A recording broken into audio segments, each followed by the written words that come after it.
सीता साहू जी, सम्मानित जिला परिषद की अध्यक्ष श्रीमती स्तुति गुप्ता जी, माननीय विधायक हम श्रीमती ज्योति देवी जी, लोजपा रामविलास जी सम्मानित महिला मोर्चा की प्रदेश की अध्यक्ष श्रीमती शोभा सिन्हा पासवान जी, राज्य महिला आयोग की सम्मानित सदस्य श्रीमती सजल झा जी, भारतीय जनता पार्टी की प्रदेश उपाध्यक्ष श्रीमती अनामिका पासवान जी, यहाँ उपस्थित तमाम लोगों का स्वागत है। और मैं अब आमंत्रित करती हूँ हमारे यशस्वी माननीय मुख्यमंत्री श्री सम्राट चौधरी जी को कि वो आप सबों को संबोधित करें। जी नमस्कार। आज इस प्रेस कॉन्फ्रेंस में नारी शक्ति आरक्षण इस विषय पर आज इस प्रेस कॉन्फ्रेंस में उपस्थित राज्यसभा की सांसद दर्शना सिंह जी, बिहार सरकार की पूर्व मंत्री बहन लेसी सिंह जी, बिहार विधान परिषद की सदस्य अनामिका सिंह पटेल जी, बहन निवेता सिंह जी, माननीय विधायक संगीता कुमारी जी, माननीय विधायक श्रीमती स्नेहलता कुशवाहा जी, पटना की महापौर सीता साहू जी, पटना जिला परिषद की अध्यक्ष स्तुति गुप्ता जी, माननीय विधायक श्रीमती ज्योति देवी जी, लोजपा रामविलास की प्रदेश की अध्यक्ष श्रीमती शोभा सिन्हा पासवान जी, महिला आयोग की माननीय सदस्य श्रीमती सजल झा जी, भारतीय जनता पार्टी की उपाध्यक्ष अनामिका पासवान जी और इस कार्यक्रम का प्रेस कॉन्फ्रेंस को संचालन कर रही डॉक्टर प्रीति शेखर जी और बिहार और पूरे देश की लाखों करोड़ों बहनें हमारी और इस प्रेस कॉन्फ्रेंस में उपस्थित हमारे सभी पत्रकार भाइयों बहनों, नारी शक्ति के आरक्षण का अपमान हुआ, धोखा हुआ। लोकतंत्र के इतिहास में ये पहली घटना थी जब कांग्रेस, तृणमूल कांग्रेस, डीएमके और समाजवादी पार्टी जैसे लोग खुशी मना रहे। दुनिया ने देखा है पहले कि लालू प्रसाद जी पहले भी बिल को फंसाने का काम करते थे और इस बार तो खुल्लम खुल्ला जिस तरह लोकतंत्र में अपनी घर की बेटी तो सांसद बन जाए लेकिन दूसरे की बेटी, बहन, परिवार कोई सदस्य नहीं बन सकती। सिर्फ यही चिंता है। राहुल गांधी जी की बहन सांसद बन सकती है लेकिन उत्तर प्रदेश से 1/3 सीट पर बहनें चुनाव जीत कर जाए ये कांग्रेस नहीं मान सकता। समाजवादी पार्टी में अखिलेश यादव जी की पत्नी चुनाव जीत सकती है लेकिन वहां से 40 सांसद चुनाव जीत कर जाती बहनें, ये होने देने के लिए इन लोगों ने रोका। बिहार जैसे राज्य में कल यदि बिल पारित होता, 16 तारीख ऐतिहासिक दिन था, संविधान संशोधन में के लिए विधायक लाने का काम किया गया, परिसीमन विधेयक आना था, केंद्र शासित प्रदेश कानून संशोधन आया, 3 बिल आने थे और तीनों का खिलाफ इन लोगों ने किया। यह स्पष्ट संदेश देता है कि आज यदि बिहार में विधानसभा में मात्र 29 विधायक है, माननीय हमारी बहनें, और यदि यह बिल पारित हो जाता तो 122 विधायक कम से कम होते, उससे अधिक ही होता, क्योंकि बिहार ने इसका प्रयोग किया आदरणीय नीतीश कुमार जी और आदरणीय प्रधानमंत्री नरेंद्र मोदी जी लगातार महिलाओं को आगे बढ़ाने का काम करते हैं। बिहार में जब एनडीए की सरकार बनी थी 2006 में, तो यहां महिलाओं को 50% आरक्षण पंचायती राज और नगर निकाय में देने का काम किया गया। और आज मुझे कहते हुए खुशी हो रही है कि बिहार में 50% आरक्षण है, लेकिन बिहार में 59% से अधिक महिलाएं चुनाव जीत कर आ रही। और यदि यह बिल पारित हो गया होता, लोग कहते हैं कि बिल तो पहले पारित हो गया। अरे हम तो एश्योर कर रहे थे, गारंटी दे रहे थे। नरेंद्र मोदी की सरकार एश्योरेंस दे रही थी, आदरणीय अमित शाह जी इंश्योरेंस दे रहे कि बिल के माध्यम से 543 सांसद के जगह पर 816 और इसको 850 तक बढ़ाने का प्रस्ताव था। और 816 में से 272 सांसद, यदि ये बिल पारित होता तो इस देश में महिलाएं सांसद बनकर देश में राज करने का काम करती। साथ दुर्भाग्य कि ऐसे विरोधी इस देश में, हमारे लिए सारे जहां से अच्छा है इस भारत को बढ़ाने के लिए हम आए। और हमारी पार्टी, हमारे एनडीए के लोग लगातार इस हिंदुस्तान की चिंता कर रहे हैं, कुछ लोग बाहर की चिंता कर रहे हैं। इसलिए मेरे लिए तो गौरव का समय मिला कि मैं आज प्रेस कॉन्फ्रेंस भी कर रहा हूं, तो बिहार और देश की महिलाओं के लिए कर रहा हूं, अपनी बहनों के लिए कर रहा हूं। और मैं जब सार्वजनिक पहले कार्यक्रम में कल गया था परसों, तब भी जो नारी शक्ति के आरक्षण का समर्थन में जो दौड़ था, उसमें शामिल होने का काम किया। इसलिए ये धोखा है। Congress party, Trinamool Congress, DMK, Samajwadi party और राष्ट्रीय जनता दल को इसका जवाब जनता को देना पड़ेगा। आपने तो कोई आरक्षण दिया नहीं। विशेष तौर पर कांग्रेस ने इस देश में किसी वर्ग के लिए कोई आरक्षण नहीं दिया। और जब जब आरक्षण हुआ है, तब भारतीय जनता पार्टी, जनता दल यूनाइटेड, सब लोगों ने मिलकर, लोक जनशक्ति पार्टी, हिंदुस्तानी अवाम मोर्चा, सबने समर्थन देने का काम किया। ना लालू जी ने कभी आरक्षण दिया और ना कभी कांग्रेस पार्टी ने आरक्षण दिया। और कांग्रेस के लोगों ने तो चाहे वो मंडल कमीशन हो या जिस समय आजाद हुआ यह भारत, हमारे दलित समाज के लोगों को, हमारे आदिवासी बहनों को, भाइयों को आरक्षण नहीं मिले, इसके लिए पंडित नेहरू ने इस देश में अभियान चलाने का काम। और भारतीय जनता पार्टी का स्पष्ट मानना है, चाहे वो दलित समाज हो, आदिवासी समाज हो, उसको भी आरक्षण मिले।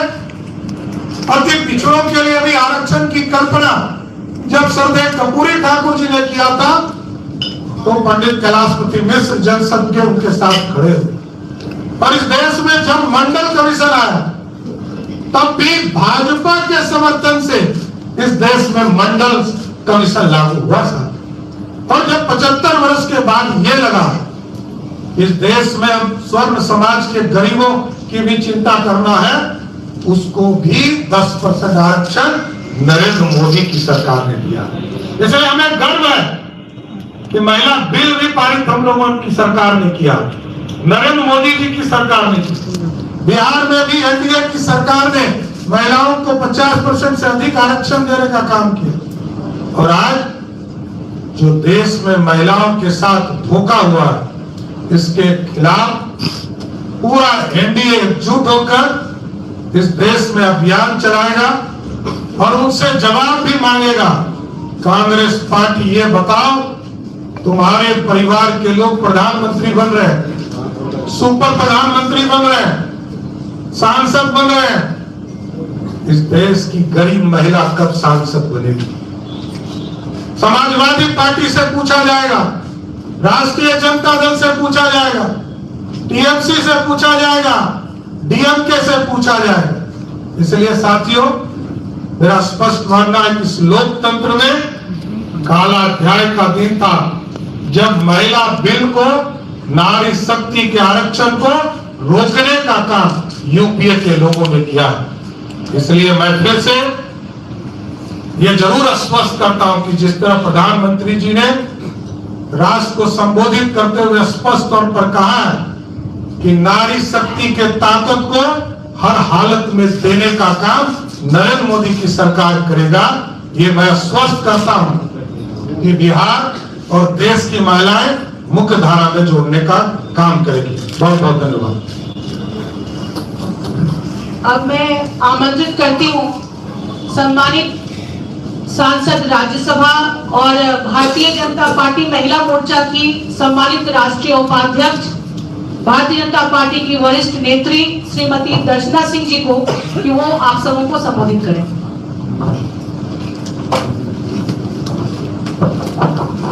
यहाँ आज बेहद महत्वपूर्ण प्रेस वार्ता में उपस्थित मंच पर बिहार के हमारे माननीय यशस्वी मुख्यमंत्री आदरणीय सम्राट चौधरी, समस्त मंच और मेरे सामने बैठे हुए सभी प्रिंट मीडिया और इलेक्ट्रॉनिक मीडिया के भाई, जैसा कि हमारे माननीय मुख्यमंत्री जी ने बड़े विस्तार से आज के विषय को रखा,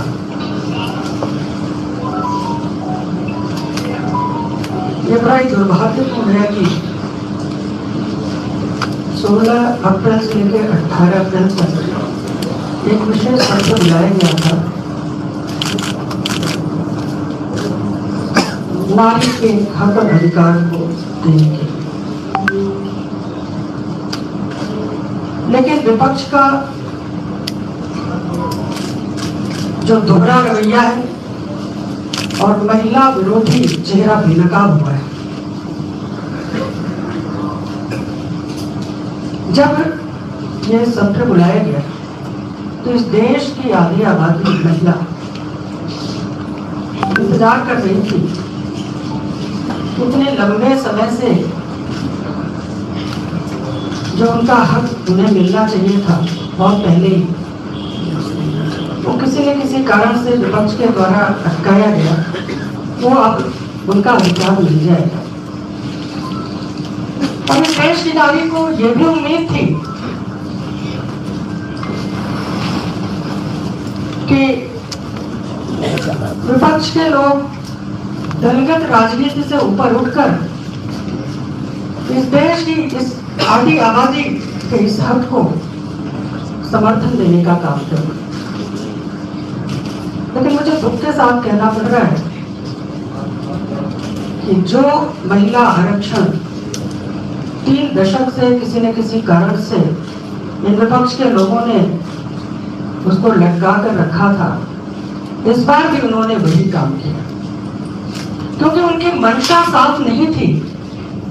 उनको महिलाओं को 33% का आरक्षण नहीं देना था, तो किसी न किसी कारण से उन्होंने अड़ंगा लगाने का काम किया। और 17 अप्रैल का दिन ऐसा था जो ऐतिहासिक दिन हो सकता था, लेकिन विपक्ष के इस कृत्य से, कांग्रेस पार्टी के इस कृत्य से उस दिन इस देश की आधी आबादी जिस तरह अपमानित हुई, जिस तरह दुखी हुई और जिस तरह से उनके चेहरे की खुशी को छीनने का काम किया, वो इस देश की महिला कभी भूलेगी नहीं। कल माननीय प्रधानमंत्री जी ने देश के नाम संबोधन किया, बहुत ही भावुक थे और उसका कारण था कि जब किसी काम को लेकर नीति स्पष्ट हो और नियत साफ हो और वो उस काम में बाधा आती है तो निश्चित तौर पर तकलीफ होती है। और महिला आरक्षण का विषय ऐसा विषय रहा है कि इसको दलगत राजनीति से ऊपर उठकर देखना चाहिए था। लेकिन जब 17 अप्रैल को ये बिल पास नहीं हुआ, उस समय विपक्ष के लोग खुशी मना रहे थे, जश्न मना रहे थे। एक तो इस देश की आधी आबादी का हक छीनने का काम कांग्रेस पार्टी और विपक्ष के लोगों ने किया, और ऊपर से वो खुशी मना रहे थे कि हमने ये बिल पास नहीं होने दिया। एक महिला कितनी संवेदनशील होती है, आप इस देश की महिला के बारे में सोच सकते हैं कि उसके दिल पे क्या बीती। ये विपक्ष के लोग नहीं चाहते कि देश की नारी पंचायत से लेकर देश की जो सबसे बड़ी पंचायत है लोकसभा और विधानसभाओं में आए, क्योंकि ये सारी पार्टियां परिवारवादी पार्टी है। और इन्होंने महिलाओं की चिंता केवल अपने घर और परिवार की महिलाओं तक ही की है। चाहे वो मैं कांग्रेस पार्टी की बात करूं, चाहे मैं उत्तर प्रदेश में मैं समाजवादी पार्टी की मैं बात करूं, चाहे आरजेडी की बात करूं, और मैं टीएमसी की ममता बनर्जी जी के बारे में भी कह रही हूँ। खुद एक महिला है, और महिला होकर उनको इस देश की महिलाओं का दर्द समझना चाहिए था।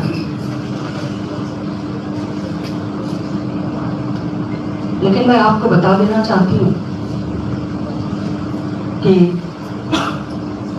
लोकसभा में हमारे माननीय गृह मंत्री जी ने बोला कि भले ही ये विपक्ष के लोग महिलाओं के हक को छीनने का काम कर रहे हैं, लेकिन हमारे माननीय प्रधानमंत्री श्री नरेंद्र मोदी जी उनके इस हक को दिलाकर हैं। और कल माननीय प्रधानमंत्री जी ने भी कहा, और इस देश की नारी को प्रधानमंत्री जी पर भरोसा है। इस देश की नारी को पता है कि हम महिलाओं की चिंता करने वाले हमारे देश के प्रधानमंत्री श्री नरेंद्र मोदी जी हैं, और जब भी उनके हक को छीनने का कोई काम करेगा तो उसको बचाने का काम इस देश के माननीय प्रधानमंत्री करेंगे। और पिछले 11 साल से ऊपर हमारी केंद्र की सरकार की आप योजनाओं को देख लीजिए। मैं योजनाओं पे बात नहीं करना चाहती। 2014 में प्रधानमंत्री के रूप में श्री नरेंद्र मोदी जी ने शपथ लिया, तो उन्होंने एक संकल्प लिया महिला सशक्तिकरण का। तो वह केवल एक संकल्प या नारा नहीं था। पिछले 11 साल से ऊपर जो महिलाओं को केंद्रित योजनाएं चलाई गई, उसमें महिलाओं को सशक्त करने के साथ साथ संवेदना भी जुड़ी थी। वो चाहे उज्ज्वला गैस योजना रही हो, जनधन योजना रही हो, प्रधानमंत्री आवास योजना में महिलाओं के स्वामित्व की बात रही हो, हमारी स्वयं सहायता समूह की बहनें काम कर रही हैं। आज इस देश की नारी खेल, साइंटिस्ट, डॉक्टर, सेना, पायलट, हर क्षेत्र में इस देश की नारी अपना परचम लहरा रही है। लेकिन इतना बड़ा लोकतांत्रिक देश होते हुए आज भारत में महिला जनप्रतिनिधियों की जो संख्या है, लोकसभा में लगभग 14% है, और विधानसभा में जो औसत है वो लगभग 9% है। और विश्व के कई ऐसे देश हैं जहां पर महिला जनप्रतिनिधियों की संख्या हमसे ज्यादा है। इसलिए मैं ये बताना चाहती हूँ कि बाबा साहब भीमराव अम्बेडकर ने कहा था कि हम किसी समाज की प्रगति को इससे मापते हैं कि उस समाज की महिला की प्रगति कितनी हुई। तो उनकी इसी बात को आत्मसात करते हुए हमारे माननीय प्रधानमंत्री जी ने महिलाओं को सशक्त करने का जो बीड़ा उठाया है, मैं कहना चाहती हूँ कि निश्चित तौर पे इस देश की महिलाओं को वो उनका हक दिलाकर रहेंगे। हमारी भारतीय जनता पार्टी की सरकार, हमारी एनडीए की सरकार महिलाओं के अधिकार को दिलाने के लिए कृत संकल्पित है। और एक बात मैं और याद देना चाहती हूँ कि कांग्रेस और इंडी गठबंधन के लोगों ने जिस तरह से महिला समाज को अपमानित करने का जो काम किया है, महिला इस अपमान को कभी नहीं भूलेगी और महिला इसका जवाब जरूर देगी। और इसके लिए कभी भी इन लोगों को महिला समाज माफ नहीं करेगी, कभी माफ नहीं करेगी। अब मैं आमंत्रित करती हूँ एनडीए के प्रमुख सहयोगी दल जनता दल यूनाइटेड की वरिष्ठ नेत्री, बिहार सरकार की माननीय पूर्व मंत्री श्रीमती लेसी सिंह जी को कि वो प्रेस वार्ता को संबोधित करें।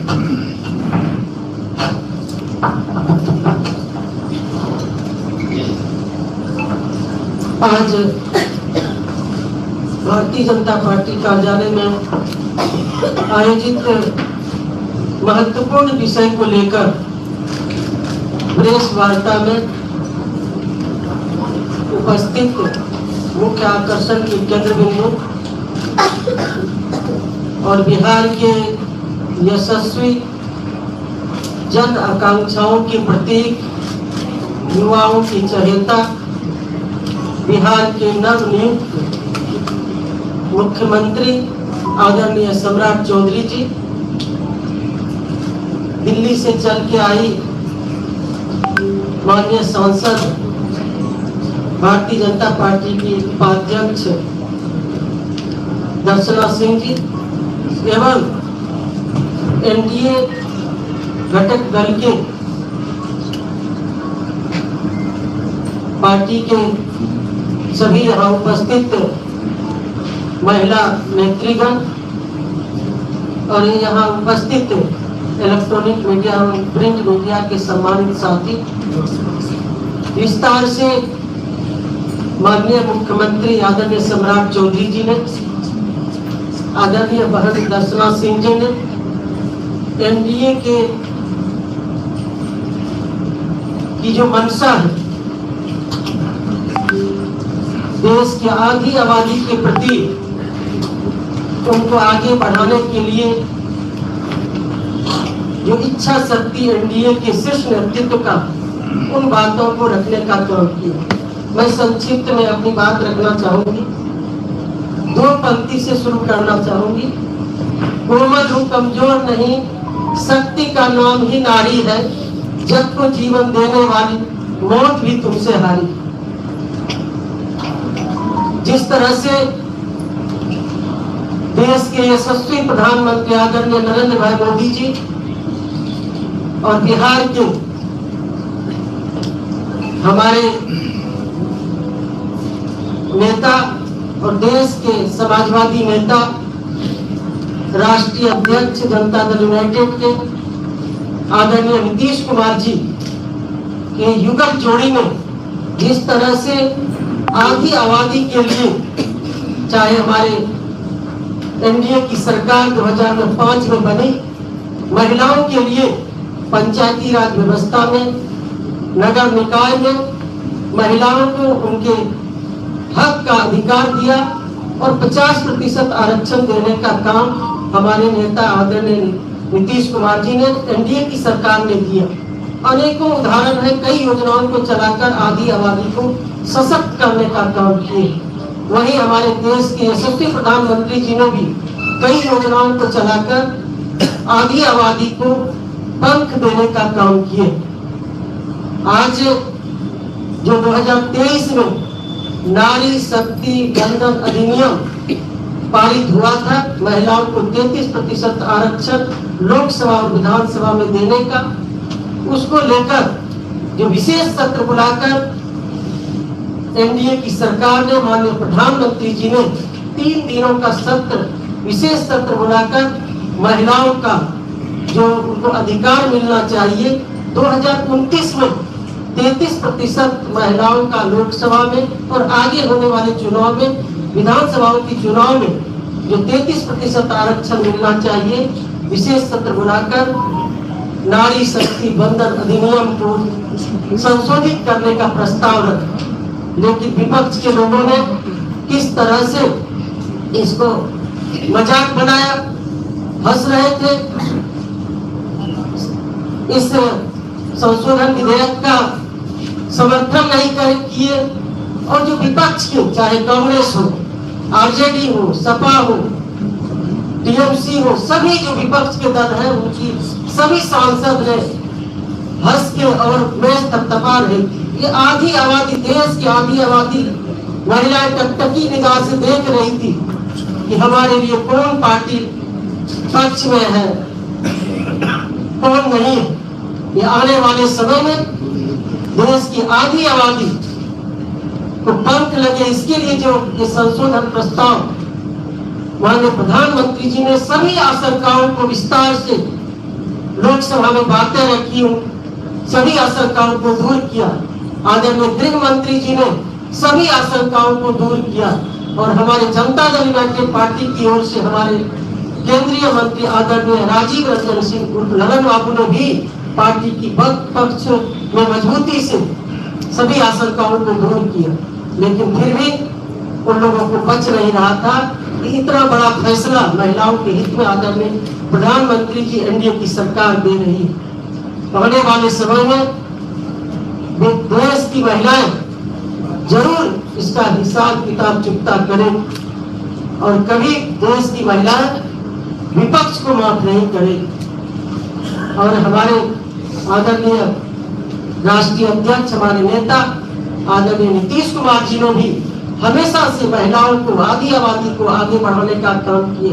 हमारे राष्ट्रीय अध्यक्ष के नेतृत्व में हमारे राष्ट्रीय कार्यकारी अध्यक्ष पार्टी के, उन्होंने भी इस पक्ष को मजबूती के साथ एनडीए के साथ खड़ा रहा। मैं ज्यादा न वक्त लेते हुए मैं सभी हमारे जो एनडीए के तमाम महिला नेत्री हैं, हम सब लोग विपक्ष के इस जो उन्होंने बिल पास नहीं होने दिया, महिला विरोधी चेहरा उनका उजागर हुआ, इसको जन जन तक ले जाने का काम करेंगे।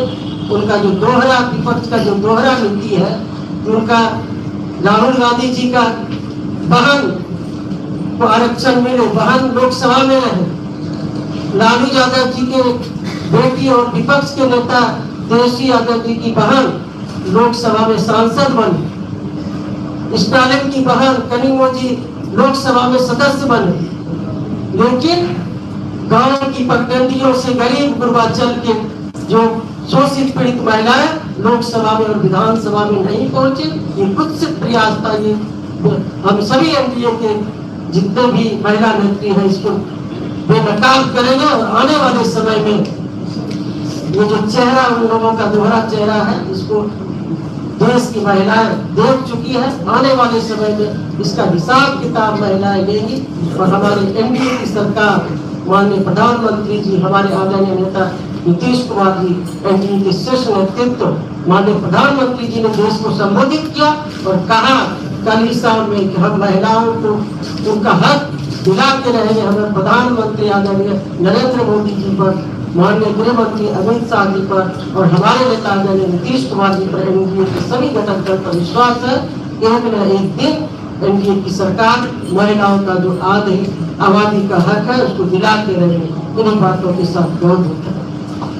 अब मैं राष्ट्रीय लोक मोर्चा की वरिष्ठ नेत्री, सम्मानित विधायक श्रीमती स्नेहलता कुशवाहा जी से तो आमंत्रित करती हूँ कि वो इस प्रेस वार्ता को संबोधित करें।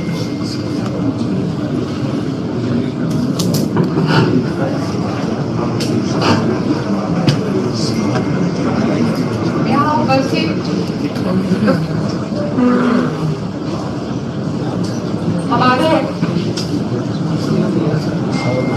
मुख्यमंत्री श्री सम्राट चौधरी जी और एनडीए के सभी माननीय सदस्य, मीडिया भाई बंधु, ये जो प्रेस कॉन्फ्रेंस हो रहा है महिला सशक्तिकरण को लेकर किया जा रहा है। महिला बिल पारित करने के लिए स्पेशल सत्र हमारे प्रधानमंत्री जी ने बुलाने का काम किया, लेकिन विरोधियों के चलते इस बिल को हमारे एनडीए को मौका नहीं मिला, विरोधियों ने समर्थन अपना नहीं दिया, जिसके चलते ये बिल पारित नहीं हुआ। ये महिलाओं के साथ विरोधियों ने धोखा का काम किया। विरोधी नहीं चाहते हैं कि महिलाएं आगे बढ़े। अगर ये 33% आरक्षण महिलाओं के प्रति सदन में पारित हो जाता तो विधानसभा और लोकसभा में महिलाओं की भागीदारी बढ़ती और महिलाएं जिस जवाबदेही के साथ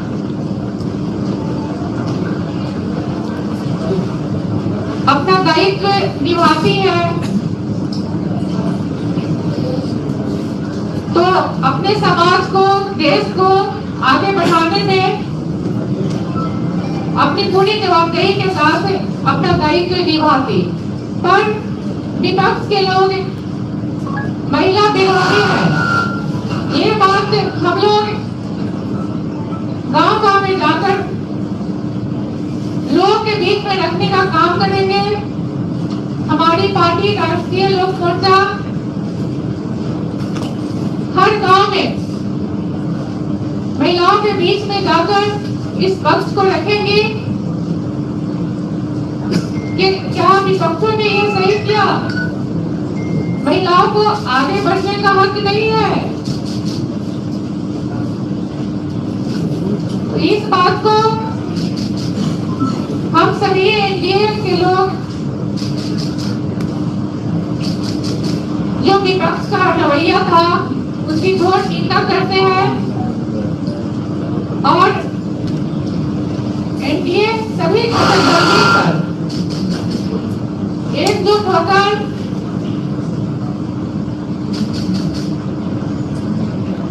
महिला बिल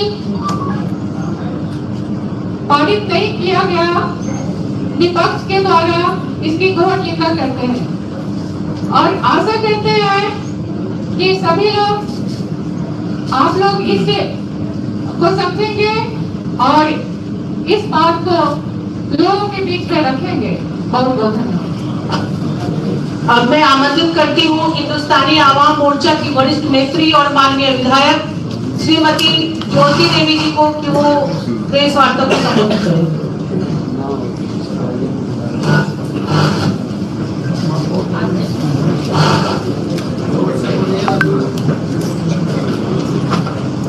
आज भाजपा कार्यालय में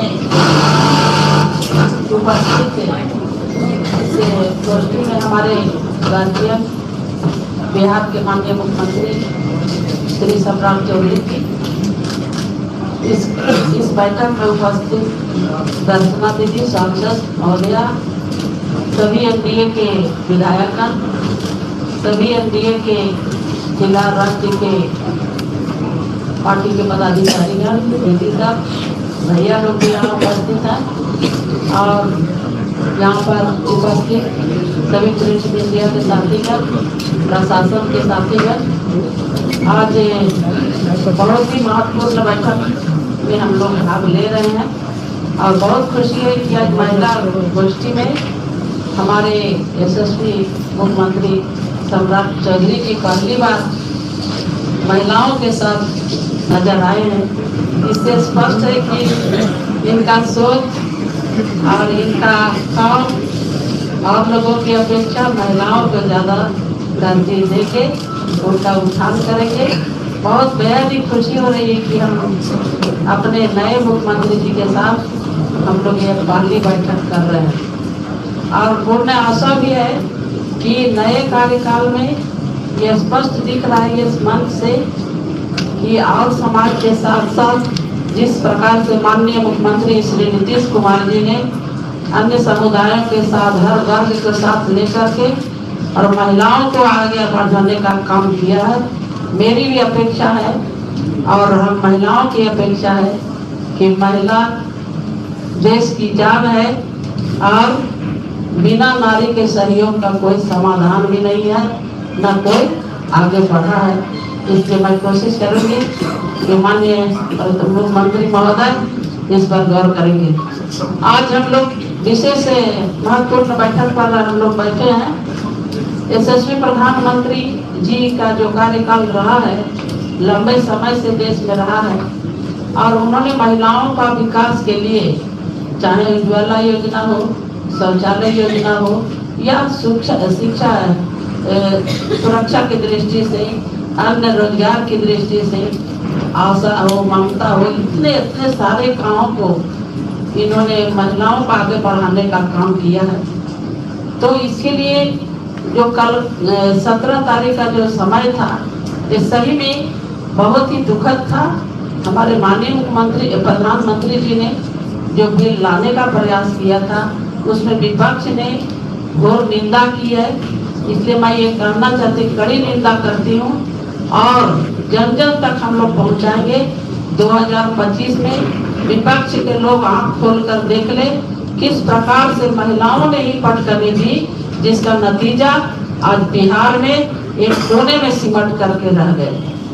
तो आज बहुत बड़ा उन्होंने सभा के एक समझने की भाव को कुरेदने का काम किया, हम महिलाओं पर ताकत को कम करने का काम किया है। इसलिए मैं यही कहना चाहती हूँ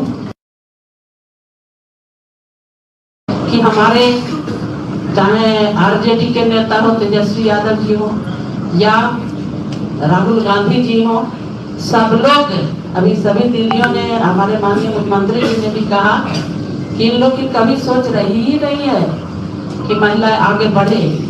और वास्तव में सोच कैसे रहेगा?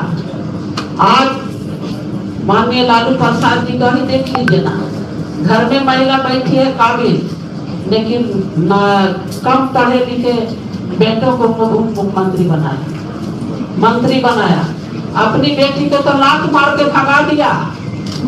ये महिला सम्मान कहाँ से देंगे, जिसको दर्द ही पता नहीं है कि हमारी बेटी बहू की क्या इज्जत होती है, रोड पर रो रही है, वो सम्मान की क्या बात करेंगे। इसलिए मैं ये कहना चाहती हूँ कि हम अपने इस मंच से और हम अपने हिंदुस्तानी अवाम मोर्चा की नेतृत्व में मैं यहाँ आई हूँ। मैं माननीय मुख्यमंत्री जी को, प्रधानमंत्री जी को और हमारे जो गार्जियन हैं, गृह मंत्री जी को, सभी को मैं इस मंच से आश्वासन देना चाहती हूँ कि आपका अपमान नहीं हुआ, पूरे देश की महिलाओं का अपमान हुआ है।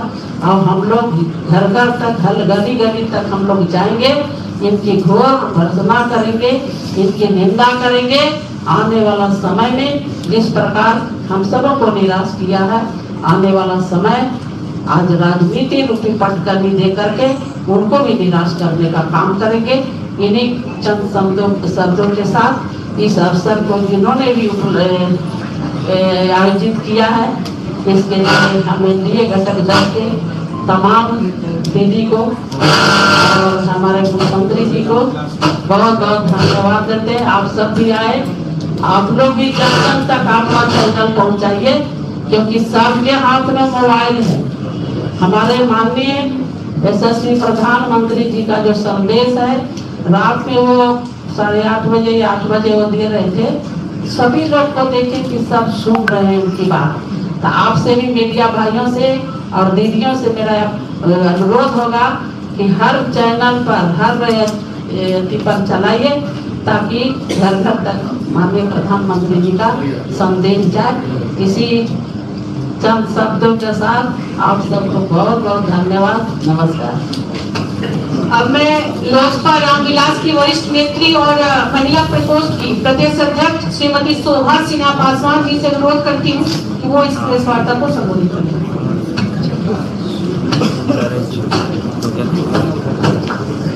आज भारतीय जनता पार्टी सभागार में प्रेस वार्ता का आयोजन किया गया है नारी शक्ति को लेकर के। इस कार्यक्रम की अध्यक्षता करेंगे हमारी बहन दीदी शेखर जी, और इस कार्यक्रम में भूमिका निभा रहे बिहार के यशस्वी मुख्यमंत्री हमारे बड़े भाई हम सबों के बड़े भाई आदरणीय सम्राट चौधरी जी, इस कार्यक्रम में उपस्थित हमारी बहन माननीय सांसद दर्शना सिंह जी, इस कार्यक्रम में उपस्थित हमारी बहन माननीय पूर्व मंत्री लेसी सिंह जी, मंत्री जी, इस कार्यक्रम में उपस्थित हमारी बहन अनामिका सिंह जी, इस कार्यक्रम में उपस्थित हमारी बहन गिरिजा सिंह जी, इस कार्यक्रम में उपस्थित हमारी बहन संगीता कुमारी जी, और इस कार्यक्रम में उपस्थित तमाम हमारी सम्मानित बहने, मैं सभी को स्वागत करती हूँ और अभिनंदन करती हूँ। इस कार्यक्रम में उपस्थित सभी मीडिया भाइयों, मैं सभी को स्वागत करती हूँ। आज के दिन हम लोग ये बोलने के लिए यहाँ पे जो दो शब्द रखा गया है, मैं यही कहना चाहूंगी कि मैं लोक जनशक्ति पार्टी रामविलास महिला प्रकोष्ठ के प्रदेश अध्यक्ष होने के नाते जो 33% महिला आरक्षण हम लोगों को मिला था और हमारे आदरणीय देश के प्रधानमंत्री यशस्वी लगातार प्रयास कर रहे थे महिलाओं के हक और अधिकार दिलाने का, साथ साथ हमारे राष्ट्रीय अध्यक्ष श्री चिराग पासवान जी भी अथक प्रयास कर रहे थे और हमेशा आदरणीय प्रधानमंत्री जी के साथ में हमारे आदरणीय चिराग पासवान जी कंधे से कंधे मिला करके सदन में खड़े रहते हैं और उनका समर्थन करते हैं। तो काफी मेहनत हमारे राष्ट्रीय अध्यक्ष जी भी कर रहे थे महिलाओं के लिए और उन्होंने करके भी दिखाया। जब 2024 में महिलाओं का आरक्षण के मिलने की बात हो रही थी तो हमारे यहाँ लोक जनशक्ति पार्टी में 5 सीटें मिली थी तो 2 सीट महिलाओं को दी गई। हमारे नेता भी आदरणीय प्रधानमंत्री जी से सीख करके हमेशा महिलाओं के मान सम्मान देने का काम करते हैं। हम महिलाओं के बहुत ही दुख की बात है कि आदरणीय प्रधानमंत्री 33% आरक्षण दे करके लोकसभा से लेकर विधानसभा हम लोग को मान सम्मान देने का जो काम कर रहे थे, ये विरोधियों के तरफ से कांग्रेस पार्टी और उनको सहयोगी दल के माध्यम से हम महिलाओं को जो सदन में पहुंचने से वंचित कर दिया गया है, इसका उनका जो सजा भुगतना पड़ेगा। आने वाला समय में महिलाएं जिस तरह से अभी आघात हुई है, आने वाला समय जब चुनाव होगी, चाहे विधानसभा का या लोकसभा का, हमारी महिलाएं को जिस तरह से आघात पहुंचाया गया, हमारी महिलाएं हमेशा उनको जवाब देंगी और आने वाला समय में कांग्रेस पार्टी का और उनके जितने सहयोगी दल है उनका न एक सांसद सदन में मिलेगा और न ही एक विधायक मिलेगा। जिस तरह से महिलाओं के मान सम्मान में ठेस पहुंचा करके महिलाओं के आघात पहुंचाए हैं, तो ये तो उनका भुगतना पड़ेगा। और हमारे देश के यशस्वी प्रधानमंत्री और बिहार के मुख्यमंत्री बड़े भाई हमारे सम्राट चौधरी जी पे काफी भरोसा है, लोक जनशक्ति पार्टी के राष्ट्रीय अध्यक्ष जी पे भरोसा है कि अभी हम जिस तरह से आघात है, मैं समझती हूँ कि आघात नहीं होने देंगे। आने वाला समय में जो महिलाओं के अधिकार है दिला करके ही रहेंगे। अगर नहीं मिलेगा तो हम महिलाएं जितना भी एनडीए की तरफ से है, जितना भी महिलाएं हम लोग घटक दल से है, सड़क से लेकर के हम लोग सदन तक पहुंचकर आक्रोश करेंगे और विरोध करेंगे और विरोधियों को करारा जवाब देंगे। इसी चंद शब्दों के साथ मैं अपने वाणी पे विराम देती हूँ। बहुत बहुत धन्यवाद, बहुत बहुत आभार। अब मैं सम्मानित इलेक्ट्रॉनिक एवं प्रिंट मीडिया के साथियों से अनुरोध करती हूँ कि इस विषय के संबंध में यदि आपके मन में कोई प्रश्न हो तो आप सादर आमंत्रित हैं। मुख्यमंत्री जी, एक सवाल है। विपक्ष आरोप लगा रहा है कि सरकार की नीयत में खोट था। जब महिला बिल पहले पास हो गया था, आनंद फानंद में 3-4 दिन पहले नोटिफिकेशन जारी किया गया। महिला बिल के बहाने लोकसभा की बढ़ी हुई सीटें बढ़वाना था और परिसीमन को लागू करना था। सरकार ये चाहती है। देखिए, दो चीज स्पष्ट है इसमें। हम संख्या तय कर रहे थे। जब इस देश की आबादी 70 करोड़ की थी तब 543 सीट हुआ करता था। आज 140 करोड़ है तो सीटें बढ़नी चाहिए और बहनों के लिए तो सीट बढ़ ही रहा था ना। यदि यह बिल पारित होता तो 272 सीटों पर सिर्फ महिला जीत कर आती। आज बिहार में मात्र 4 सांसद हैं। और यदि यह बिल पारित होता तो पहले दिन गारंटी होती कि बिहार से 20 सांसद हमारी बहनें चुनाव जीत कर जाए। इसलिए इसमें खोट क्या है? हम ज्यादा हिस्सा देना चाहते हैं। प्रधानमंत्री जी का स्पष्ट मानना है कि महिलाओं का सम्मान बढ़ाना है। हम ज्यादा हिस्सा देना चाहते हैं और आबादी बढ़ी है, इसलिए आप अधिक सीटों पर जिताना चाहते हैं। नोटिफिकेशन के टाइमिंग को लेकर सवाल खड़ा कर रहे हैं वो। कांग्रेस पार्टी का कहना है कि बीजेपी को पता था कि ये बिल पास नहीं होगा, इसके बाद आप लोग सिंपैथी करके इसका गेम जो है बंगाल और बाकी राज्यों में चुनाव में लेंगे, क्योंकि उनको पता था कि नंबर्स नहीं है आपके पास। देखिए, 5 महीने में प्रत्येक बार चुनाव है इस देश में। 4 महीने 5 महीने में एक चुनाव आया होता है। आदरणीय प्रधानमंत्री जी इसी के लिए इस पूरी व्यवस्था को खड़ा कर। मामला सिर्फ एक ही है, महिलाओं का सम्मान हुआ या अपमान हुआ। अपमान हुआ, इसका जवाब कांग्रेस और महागठबंधन के लोगों को देना होगा। ममता बनर्जी के बाद जिस तरह का अटैक हो रहा है कि जो बिल पास नहीं हुआ तो बीजेपी का एक डाउनफॉल शुरू हो गया, बीजेपी डिवाइड करना चाह रही है अपनी पार्टी को। ममता बनर्जी काफी अटैक कर रही है बीजेपी को इस मुद्दे को। इस मामले में ममता दीदी क्या अटैक करेगी? कहां से डाउनफॉल होगी? मामला जब सम्मान, हम तो जीत ही गए, 2/3 नहीं था हमारे पास तो हम सहयोग मांग रहे थे, कांग्रेस पार्टी से सहयोग मांग रहे थे। ममता दीदी महिला है, उनसे सम्मान मांग सहयोग मांग रहे थे, नहीं दिया। उनका अपमान होगा ना, जनता उनसे हिसाब पूछेगी। हम तो 298 सांसदों ने वोट किए और टीएमसी के 28 लोगों ने विरोध किया। इसका जवाब ममता दीदी को देना है। विपक्ष ये कह रही है सर कि होमवर्क पूरा नहीं करके क्रेडिट के लिहाज से ये लाया गया, और दक्षिण के राज्य कह रहे कि हमारी जनसंख्या हमने नियंत्रण रखा, तो हमारा गुनाह नहीं है कि बाहर जो उत्तर बिहार के उत्तर जो देश के जो राज्य है वहाँ जनसंख्या बढ़ा तो वहाँ की फिर सीटें बढ़ जाएंगी, हमारे सीटें नहीं, एकदम कोई झूठ फैला रहा है।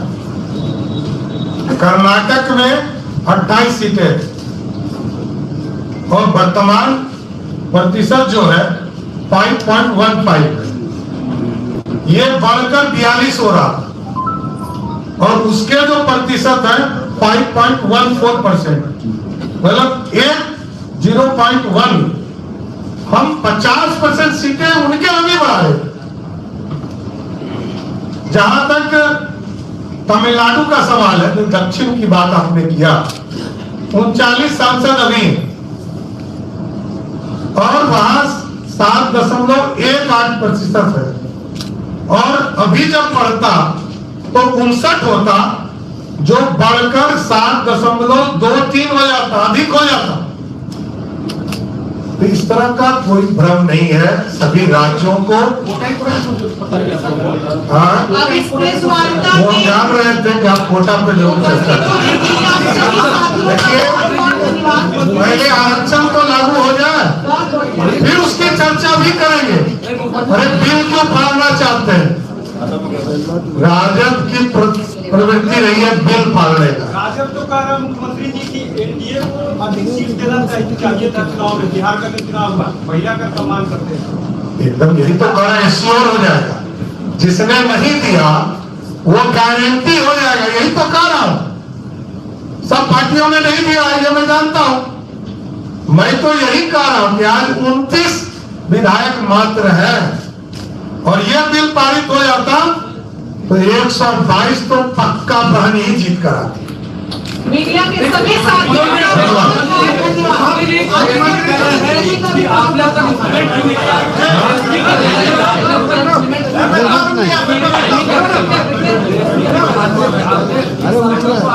अरे हम बड़ा दिल दिखाकर आगे बढ़ाना चाहते हैं। हमने कहा कि अभी के हिसाब से 182 सांसद बनते, हम कह रहे हैं कि 272 बने।